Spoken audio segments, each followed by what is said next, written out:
এ শুক্রবারে আসতেন, অনেক ভিউ ভালো পাইতেন। আপনার কিবার হচ্ছে লোক বেশি হয় আর এই মানে বন্ধের বাজারগুলো আর কি, বন্ধের দিন বেশি হয় অতিরিক্ত না? মতো, হ্যাঁ হ্যাঁ, অতিরিক্ত মানুষ হয়।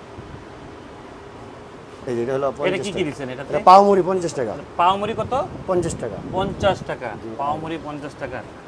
বিলাল আর ভাই, আমাদের প্যাকেজ আছে, জামাই প্যাকেজ, আচ্ছা তারপর হলো বউ জামাই প্যাকেজ। বউ জামাই প্যাকেজ ব্যাচেলর কত? প্যাকেজ, বউ জামাই প্যাকেজ 300 টাকা। আচ্ছা প্যাকেজে যা থাকে 2টা করে থাকে। আচ্ছা আচ্ছা বিলাল ভাই, আপনি তো হচ্ছে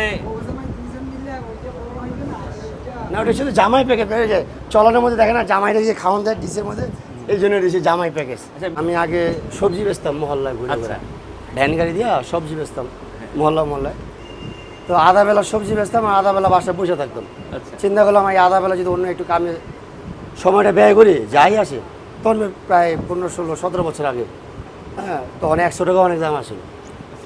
হ্যাঁ, ভাবলাম 100-150 টাকা যাই আসে।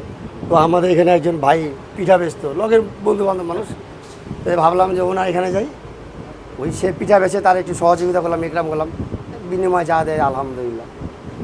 তো এখানে একজন মুড়ি ভর্তা বেচতো, মকবুল ভাই নাম, খুব জনপ্রিয় ছিল উনি, হ্যাঁ এলাকা, উনি মুড়ি ভর্তা বেচতো, হ্যাঁ। তো ওই দোকানদারের সাথে মনে একটু কথা কাটাকাটি হয়েছে, তা আমিও গেছি এর মধ্যে, ভাই আধাবেলা তো বসে থাকি, আপনার এখানে সময় দেবো আধাবেলা। উনি আবার ভাপা পিঠা বেচতো, চিতু পিঠা, ভাপা পিঠা, খুব ভালো ভালো পিঠা। ভাই তোমার এখানে কাম করা লাগবো না, কালকা থেকে এখানে মুড়ি ভর্তা দোকান লাগাইব। ও না ভাই আমাদের রইব না, এই ময় মশলা কে বানা দেবো? তা আমি ভাবছি দেবো, 1 সপ্তাহ তোমার দেখাই দেবো, ভাই আস্তে আস্তে রানিং হয়ে যাবো। এটা আজকে থেকে 15 থেকে 16 বছর আগের কথা। আচ্ছা